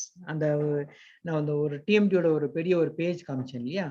அதுல வந்து அந்த மெட்டபாலிக் ஈக்குவலன்ஸ் ஒர்க் லோட் பெர்ஃபார்ம்ட்னு வரும். அந்த ஒர்க் லோட் பெர்ஃபார்ம் வர்றதுல வந்து ஒரு அட்லீஸ்ட் ஒரு என்ன சொல்றது, ஒரு 7 மினிட்ஸாவது கிராஸ் பண்ணிருக்கணும். 7 மினிட்ஸாவது கிராஸ் பண்ணாதான் ஓரளவு எக்ஸசைஸ் பண்ணிக்கான்னு அர்த்தம். அதை வச்சு நம்ம நெகட்டிவ் பாசிட்டிவ் சொல்லிட்டு வசதியா இருக்கும். ஸோ நடக்க முடியாதவங்களுக்கு எப்படி இஸ்கிமியா டயக்னோஸ் பண்றதுன்னா ரேடியோநியூக்ளியர் studies. We give radionuclear studies test for those patients who cannot undergo treadmill test. That also to diagnose underlying subclinical ischemia. Second utility அதுக்கு என்னன்னா viability. இப்போ நான் உங்ககிட்ட ஒரு சொல்றேன்னு வச்சுக்கோங்களேன், ஒரு பேஷண்ட் வந்தாரு, ஆஞ்சியோகிராம் பண்ணிட்டு சார் எனக்கு பிடிசிஏ பண்ணணும் சார், காப்பீடு திட்டத்தில் பண்ணி கொடுங்க சார் அப்படின்னு வந்தார். நான் அவரை பார்த்துட்டேன், அவரையும் செக் பண்ணிட்டேன், எக்கோவும் பார்த்துட்டேன், ஆஞ்சியோகிராம் பார்த்துட்டேன். ஆஞ்சியோகிராம் வந்து ஒரு 90% பிளாக் இருக்கு. சார் நான் சொல்றேன் சார் ஒன்றும் வேணாம் சார் அப்படின்ட்டு. அவரு கொஞ்சம் கோவப்படுறார். சார் நான் காப்பீடு திட்டத்தில் ஃப்ரீயா, அதாவது கவர்மெண்ட் ஸ்கீம்ல வரனால நீங்க பண்ணலையா, ஏன் சார் பண்ண மாட்டீங்கன்னு கேட்கிறார். சார் அதனால கிடையாது சார், எத்தனை பேர் பண்றீங்க, உங்களுக்கு பண்ணக்கூடாது. His muscles are totally damaged. His anterior wall is non-contractile, thin and echogenic. There is no viable myocardium. When there is no viable myocardium, what is the fun of going in and opening up an coronary artery? It's not going to help him. அதாவது இந்த நெற்கதிரெல்லாம் காஞ்சி போயிடுச்சு, கருகி போயிடுச்சு, இப்ப தண்ணி திறந்து விடுறதுல ஏதாவது அர்த்தம் இருக்கா? So I explained him and he accepted. So whenever you come across any coronary angiogram, just don't go by the percentage of obstruction alone. See where is the obstruction? Is it proximal or distal? Which is the vessel? Is it LAD or RC or circumflex? What's the clinical background? Is it a post-MI or non-infarcted area? Is there a viability? அதை பொறுத்தா வந்து இந்த ரீவாஸ்குலைசேஷன்லாம் வந்து நாங்க decide பண்றோம். Like நேற்று ஒரு patient வந்து சிஏபிஜிக்காக GH refer ஆகி வந்தாங்க. ஜிஹெச்ல angiogram done, he doesn't want to get it done, so he came to us. I analyzed the angiogram. I said, you need to undergo only stenting for one vessel and ignore the other 2 vessels. Okay. The basis is because The other two vessels are non-viable, and we need to protect the only viable area. And stenting is enough. Subjecting him for a bypass surgery is going to be dangerous, because they'll do bypass surgery for the areas which are not viable. So how do you perfectly diagnose whether that particular area is viable or not? Again, this radionuclide studies will help. So radionuclide studies வந்து ரெண்டு விதமான உதவி இருக்கு. ஒன்னு, அந்த treadmill டெஸ்ட்டுக்கு ஈக்குவலண்டா ischaemia இருக்கா இல்லையான்னு சொல்ல முடியும். ரெண்டாவது, ஒரு பர்டிகுலர் ஏரியால மசில்ஸ் வயபிளா இருக்கா இல்லையான்னு சொல்ல முடியும். மசில்ஸ் வயபிளா இருக்குன்னா அங்க இருக்கிற கொரோனியாட்டி பிளாக் நம்ம திறக்கறதுல அட்வான்டேஜ் இருக்கு. மசில்ஸ் வயபிளா இல்லைன்னா அங்க எத்தனை பெர்சென்ட் பிளாக்கா இருந்தாலும் நம்ம திறக்கல அட்வான்டேஜ் கிடையாது. we will give only the side effect risk of the revascularization than the advantage of the revascularization. Okay, sir. Sir, one more question, sir. How to diagnose small dense LDL, sir? I think at present time we need not go behind the small dense LDL. Whenever we treat a patient with statins, whenever we treat the patient with other SGLT2 or whatever, small dense LDL also comes down. There is no specific criteria or lab test to very exactly accurately diagnose LDL, or there is no specific drug also. The main way of keeping that low is controlling the risk factors. So stop smoking, treat the diabetes, treat the hypertension. இதெல்லாம் தான் வந்து will keep the LDL, small dense LDL low. So right now, let us not go behind the small dense LDL. Okay. Sir, in remote locality clinics, if the ECG shows abnormality of CAD, what tablets should be given? ரொம்ப simple. Three things. 2 antiplatelets and 1 heparin. See, ஒருத்தருக்கு acute MI வரப்போறமா இருக்கான்னு வச்சுங்களேன். By giving a 1 tablet of dispirin 325 milligram, you can reduce the death rate by 30%. So very, very easy. ECGs பாக்குறீங்க, நார்மலா இருந்தாலுமே உங்க உள்மனசுக்கு சொல்லுது he is having MI. I am going to refer him to the Madurai. He is in Rajapalayam right now in the village. I don't have any, so nearby the Rajapalayam. He is going to refer to Rajapalayam. Adina, what he should give? 1 dose of aspirin 325 milligram, 1 dose of clopidogrel 300 milligrams, and 1 heparin IV injection. Port answer. These are 3 things any doctor they have to do. And don't need to worry. இப்போ உதாரணத்துக்கு வந்து அவருக்கு வந்து heart attack இல்லாம ஒரு கேஸ்ட்ரைட்டிஸாவே இருந்துட்டு போட்டுங்க, ஒரு பேச்சுக்கு சொல்றேன். அப்படி இருந்தாலுமே 1 dose of aspirinோ 1 dose of clopidogrel 1 dose of heparinோ அந்த so called gastritis worsen பண்ணாது. So this fear of excessive worsening of the gastritis because of our drugs should never come, because our aim is to save the life. So all periphery doctors, even if they are not sure, but their suspicion is high, it gives aspirin, clopidogrel, give IV heparin. If possible, you can give statin, but that's not a must. That can come as a 4th line. Aspirin, clopidogrel, heparin, and send the patient to the nearby cardiologist or the physician. So does post-COVID patients need antiplatelets? No, regular post-COVID patients antiplatelets indication கிடையாது. கொஞ்சம் criteria இருக்கு. Post-COVID patients அவங்களுக்கு வந்து ஒரு 4 to 6 weeks people give oral anticoagulation, which I am not very sure because I don't treat the COVID patients, but that's a small indication. But regular antiplatelet indication கிடையாது. Okay, sir. Sir, for a diabetic patient with silent ischemia in ECG, should we proceed with CAG? Exactly. That depends on the degree of ischemia, whatever we have diagnosed. இப்போ silent ischemia என்ன அர்த்தம்? Patient is asymptomatic. நம்ம TMT பண்றோம், TMT positive வருது. இப்போ TMT நான் சொன்னேன் இல்லையா, ஒர்க் லோட்னு சொன்னேன் இல்லையா, less than 7, 7 to 10, more than 10. இப்போ இவர் TMT பண்ணிட்டார், 10க்கு மேல கிராஸ் பண்ணிட்டார், 10 meds. 10 meds கிராஸ் ஆன அப்புறம் ECG சேஞ்சஸ் எல்லாம் வருதுன்னா it's a mildly positive TMT. அது ஒன்றும் பண்ண வேண்டாம், மெடிக்கல் மேனேஜ்மெண்ட் தான். அதுக்கு நீங்க ஆஞ்சியோகிராம் பண்ணி ஆஞ்சியோபிளாஸ்டி பண்ணி பைபாஸ் சர்ஜரி பண்ணாலும் ட்ரக்ஸ் மட்டுமே சாப்பிட்டாலும் டிஃபரன்ஸ் கிடையாது. ஒருத்தர் 7 கீழே நீங்க டயக்னோஸ் பண்ணீங்க, அவர் செஸ்ட் பெயினே சொல்லல, TMT பண்ணிட்டு இருக்காரு.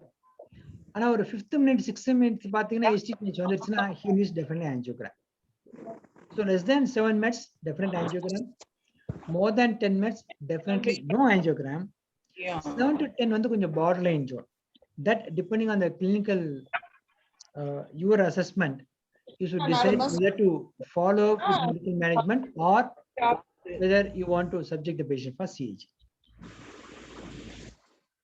Sir, in diabetic and hypertensive patient, once in how many months we have to do routine ECG or treadmill for cardiac evaluation? Nothing. Routine ECG or TMT is not indicated in diabetics and hypertension. Our aim should be only to see whether we have kept the blood pressure less than 130/19, kept the HbA1c less than 7. ECG வேண்டாம், TMT வேண்டாம். பண்ணவே கூடாது. There is no such word called routine ECG or routine TMT. For any disease, following MI, following CAB, there is nothing called routine ECG or routine CAB, routine TMT. It's only whenever there is a clinical indication. Clinical indication in the form of symptoms or some other thing. Otherwise, there is no need for routine ECG or TMT. Okay, sir.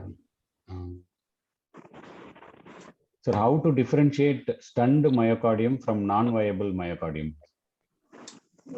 இது வந்து கொஞ்சம் technical question. நிறைய பேருக்கு ஸ்டண்ட்னா என்னன்னு தெரியாது இல்லையா? Stun ஆயிட்டோம்னு சொல்றோம் இல்லையா? நான் அப்படியே ஸ்டன் ஆகி நின்னுட்டேன் அப்படின்னு வடிவேலு சொல்லுவார் இல்லையா? ஸ்டன் வருது அப்படின்னா சார் 1 minute சார், நான் மியூட் பண்ணிடுறேன் சார் எல்லாரும். Right.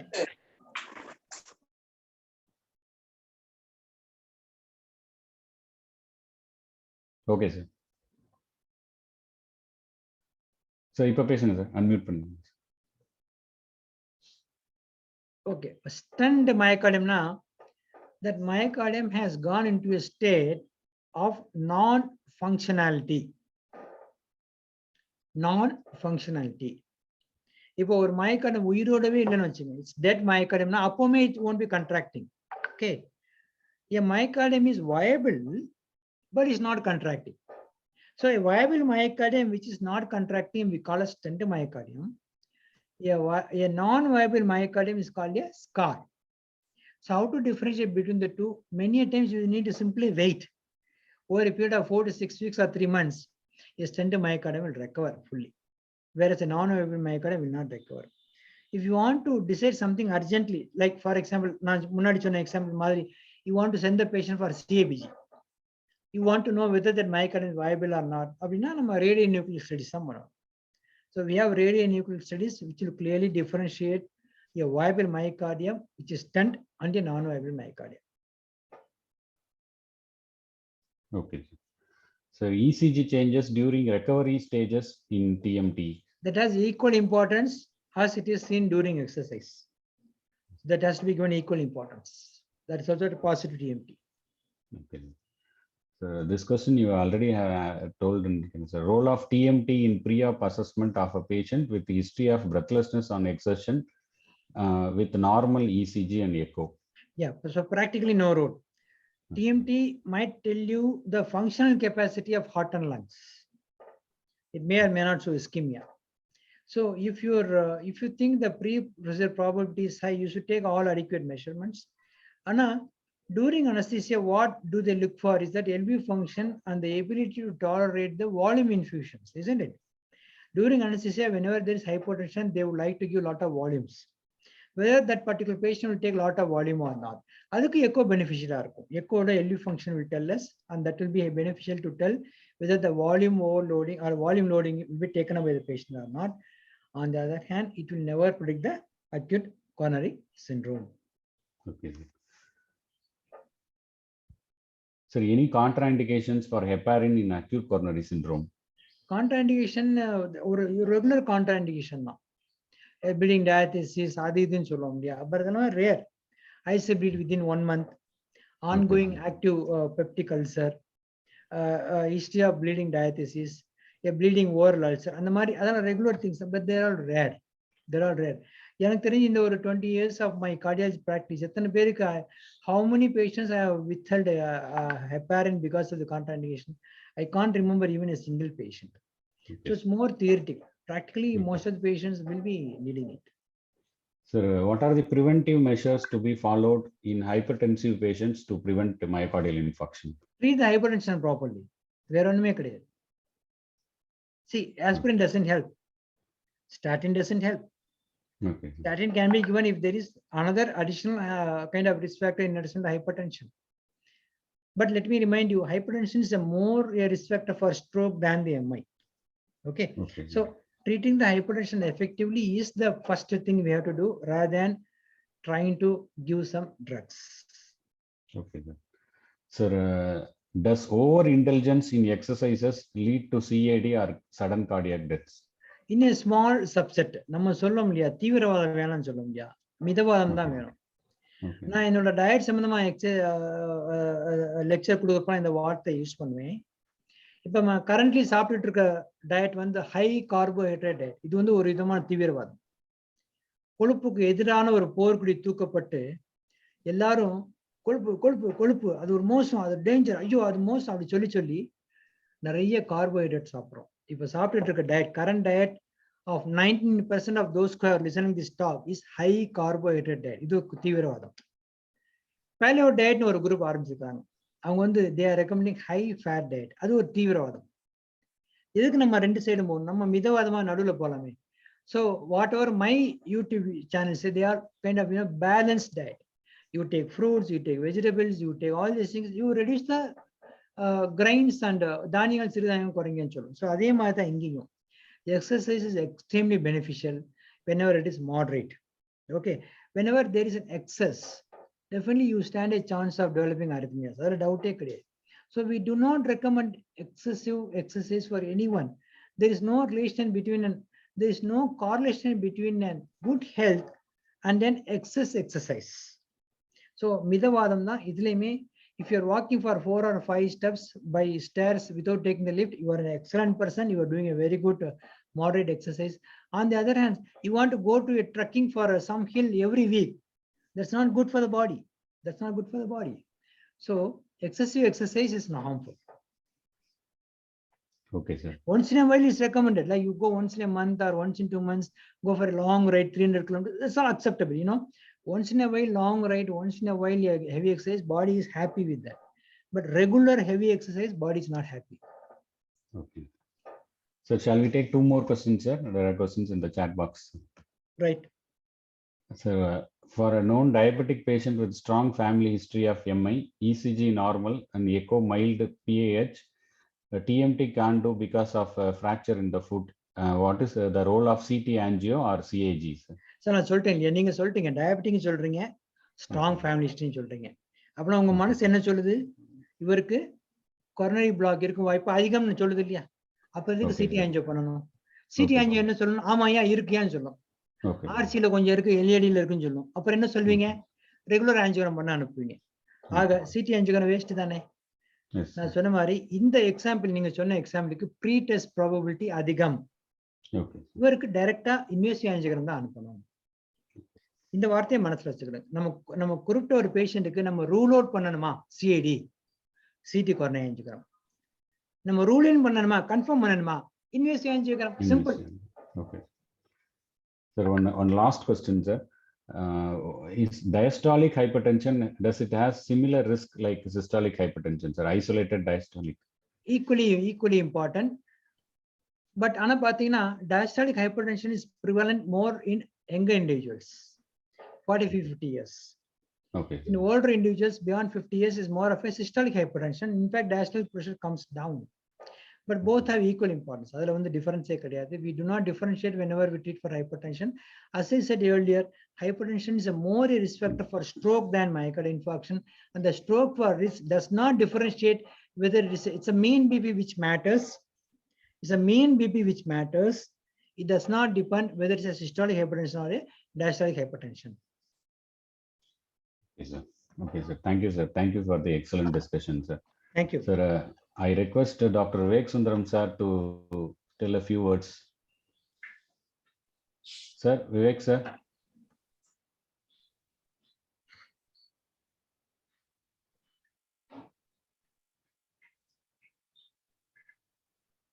He's on the line or? இந்த கார்ல வந்துட்டு இருந்தாரு, இப்ப கூட பார்த்தேன். வந்துட்டு இருந்தாரு, பட் ஃபோன் பண்ணு. சார் ஒரு நிமிஷம் சார், ஃபோன் பண்றேன் sir. Phone. No issues. Meanwhile, others can kind of comment or raise some questions. And sir, chat boxல இருக்கு சார், நீங்க the questions பாருங்க சார். கடைசியா ஒரு ரெண்டு questions. TMT result is inducible னா என்ன அர்த்தம்? Inducible ischemia இருக்கு அப்படினா வந்து See, again, as I said, if the inducible ischemia is more than 10 minutes, you can safely tell the patient to have all the usual medications and have a normal life. All regular exercises can be recommended. நீங்க TMT பண்ணி பாத்தீங்கன்னா third stage பொறுப்ப நிறையவே ஓட வைப்போம். அந்த அளவுக்கு வேகமா ஓடுற மாதிரி நம்ம சாதாரண வாழ்க்கையில பண்ணவே மாட்டோம். அதனால டிஎம்டி பாசிட்டிவ் வந்துச்சுன்னா உடனே அவங்களுக்கு ரெஸ்ட்ரிக்ட் பண்ண அவசியம் கிடையாது.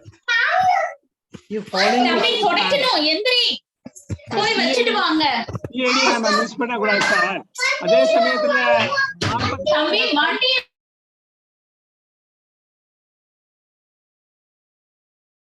யாரோ வேற ஏதாவது பேசிட்டு இருந்தாங்க sir. Please go ahead. Hello, சிஏடியை நம்ம மிஸ் பண்ண கூடாது சார். அதே நேரத்துல ஒரு நான் கார்டியாக் பெயின் வரவொன்னா நம்ம ஃப்ரைட்டன் பண்ணவும் கூடாது. Correct. How to confirm this normal person's normal ECG sir? இல்ல அதுக்காக தான் சொல்றேன் sir. whatever I have given is அதுக்காக தான் சொல்றேன். இப்போ ஒரு செஸ்ட் பெயின் திருப்பி ஒரு 5 டாக்டர்கிட்ட போயிருக்காரு, உங்ககிட்ட வந்திருக்காரு. செஸ்ட் பெயின் சொல்லிட்டு இருக்காரு, நீங்க ECG எடுத்துட்டீங்க.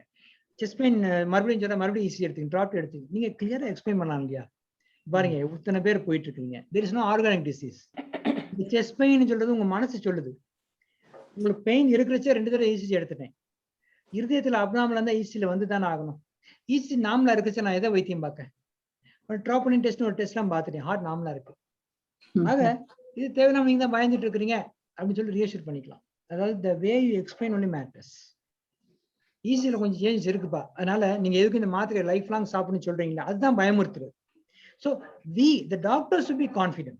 If we the doctors are confident, always we translate our confidence into the people, into the patients, and they all will go without any kind of fear.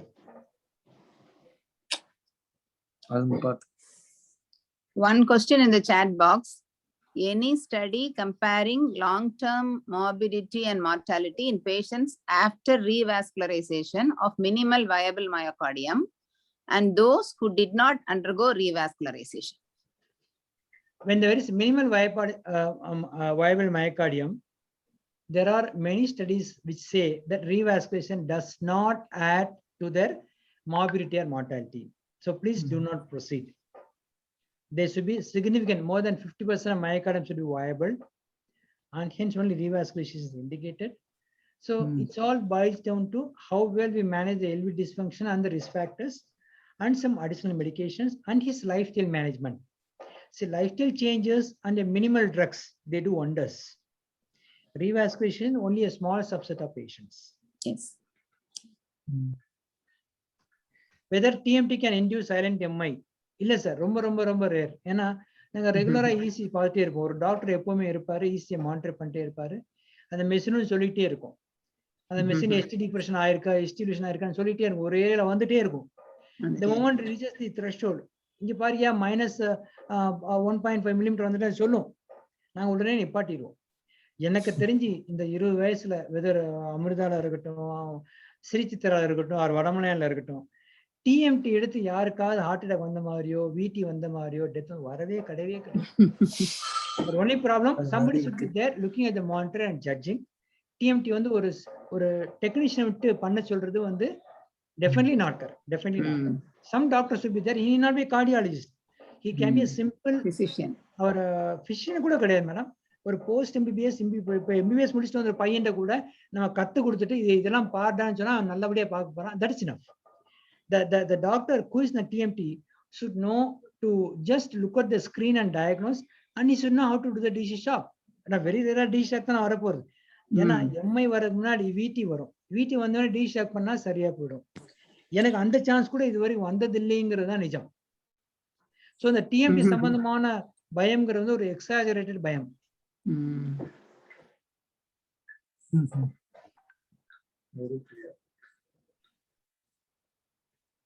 The prophylactic role of diabetes, I mean antiplatelets and diabetes and hypertension. No. There is a prophylactic role for statins. ஆமா 10 or 20 mg atorvastatin or 5 or 10 mg rosuvastatin. There's a definite prophylactic role, but not for antiplatelets. Somebody has said, what is your opinion on arterial clearance therapy with EDTA? Absolutely useless. It's harmful. So நான் இது எல்லாத்துக்கும் என்ன question கேட்பேன்னா, arterial clearance therapy இல்ல கீலேசன் therapy. கீலசன் therapy வந்து அவ்வளவு எஃபெக்டிவா இருந்தா ஏன் இப்போ இந்த இந்த இந்த இந்த குரூப்ல இருக்கிற நிறைய பேர் பிரைவேட் கிளினிக் வச்சிருப்பீங்க, ஏன் இதை ஆரம்பிக்கல? ஏன் ஒரு அப்போலோ ஹாஸ்பிட்டல் வச்சுக்கல, ஏன் வடமலையன் ஹாஸ்பிட்டல் வச்சுக்கல, ஏன் மீனாட்சி மிஷன் வச்சுக்கல? இது ரொம்ப எஃபெக்டிவ், ரொம்ப சிம்பிள்னு சொல்றீங்க, அதை வச்சு நிறைய பணம் பண்ணலாமே, ஏன் இதெல்லாம் ஆரம்பிக்கல யாரும் அப்படின்னா it's ineffective and unscientific. It cannot happen. Chelation therapy can remove the calcium from the blood. It cannot remove the calcium from the plaques. There are dystrophic calcifications. Rather, on the other hand, chelation therapy நிறைய IV fluid கொடுத்து heart failure நிறைய பேர் வந்திருக்காங்க. And I have done angiograms of many patients who have come back after chelation therapy. 1% change கூட இருக்காது. Rather, there will be slight worsening. நான் சொல்லியிருக்கேன் பாருங்க, நீங்க எவ்வளவு 1.5 லட்சம் செலவு பண்ணிருக்கீங்க, ஒண்ணுமே எஃபெக்ட் ஆகல. நீங்க அவங்க மேல கேஸ் போடுங்க, நான் சீரியல் தரேன்னா யாருமே கேஸ் போட மாட்டாங்க. யார் ஒழுங்கா டயக்னோஸ் பண்ணி ஒழுங்கா ட்ரீட் பண்றாங்களோ அப்ப ஏதாவது ஒரு தெரியாதனமா தவறு நடந்தா அவங்க மேலதான் கேஸ் போடுவாங்க. இவங்களா போய் மாட்டிக்கிற யாரும் பேஷண்ட்ஸ் பாத்தீங்கன்னா பண்ண மாட்டாங்க. ஏன்னா அவங்களே தெரியும் நானும் தான் போய் மாட்டிக்கிட்டேன் அப்படின்ட்டு.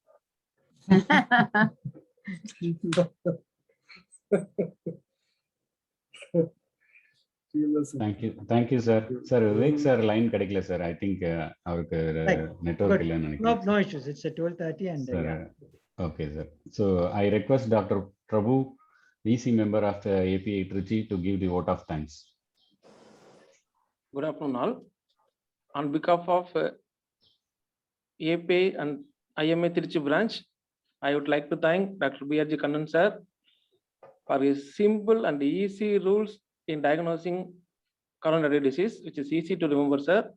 And your slides are full of pictorial illustration, which is very comfortable, easy to follow, easy to understand, sir. Thank you, sir. And I also thank Dr. Vivek Sundaram, sir, for making this arrangement for this enrollment lecture.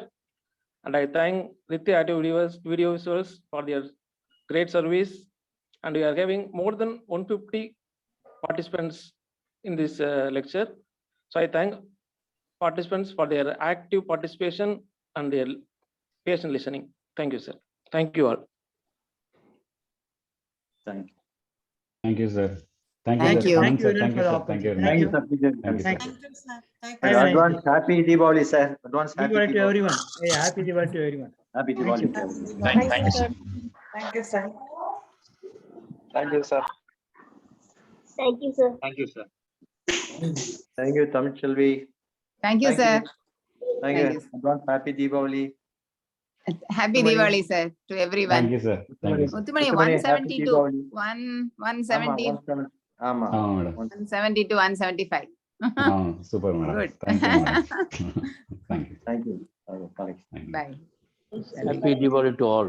Muthumani, sir. Happy Diwali to all. Madam. Kanname, madam. Thank you. Thanks, Tamil. Thank you, madam. Thank you. I think we should thank Trichy Society to have taken a cardiologist from Madurai who makes everything so simple actually. Yes. I'm an obstetrician from Madurai. So I think everyone has given the comment simple, and I think question answer session was really wonderful. And as you have arranged, I think we really appreciate you. Thank you, madam. Thank you, madam. Thank you, madam. Okay. Yes, sir. Thank you very much. Yes, sir. Thanks, sir. Okay. Yes, sir. Thank you very much. Thank you. Happy Diwali to all. Sir, Vivek sir இப்பதான் வந்திருக்காரு. Sir. Sir, Kannan is there? இருக்காரு sir. Vivek sir இருக்காரு sir. Kannan is there?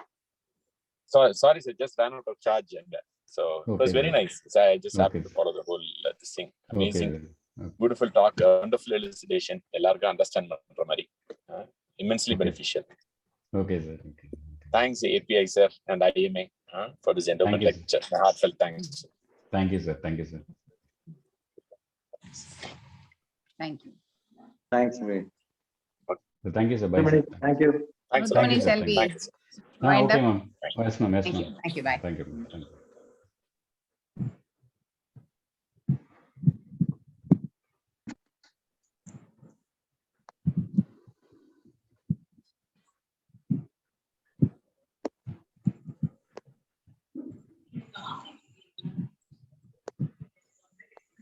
Coffee, பால், tea எதுவுமே இல்ல.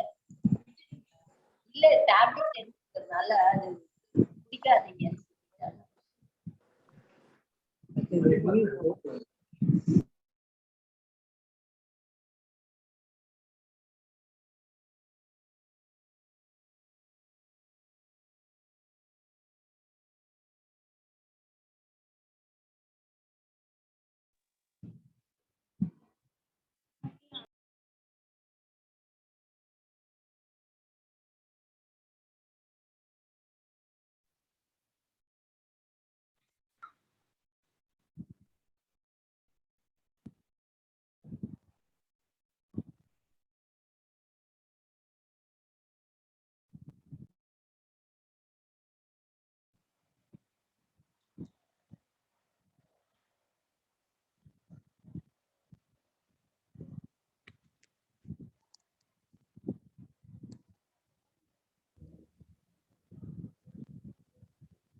இந்த அட்ரஸ்ல KK நகர்ல போய் எடுத்துக்கணும்.